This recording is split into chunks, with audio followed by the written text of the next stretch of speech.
তেল অলপ বেছিয়ে হ'ল পিঁয়াজ দিছোঁ ইয়াত পিঁয়াজ এইখিনি মাছৰ তেল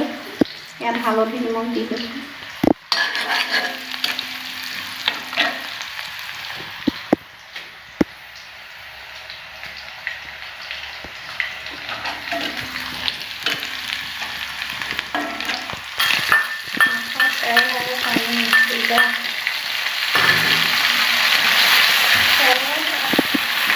বেশি হয়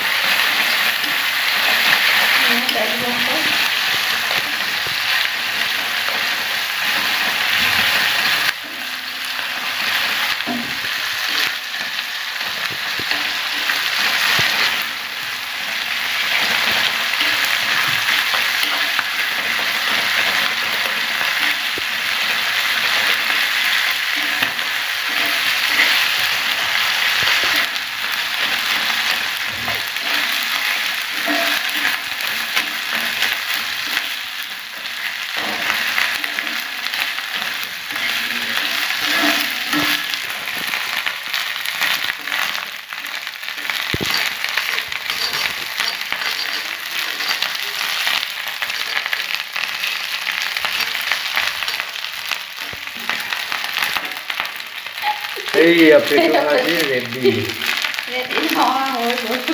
হৈ গ'ল পেটু ভাজি এতিয়া খালি খাব লাগে পুৰা মস্তিকেই মাছৰ জ্বলা মানে কমন কাপ মাছ আৰু যদি পেটু ভাজি একদম সুন্দৰকৈ খোৱা হৈ যাব আৰু ঠাণ্ডা বতৰ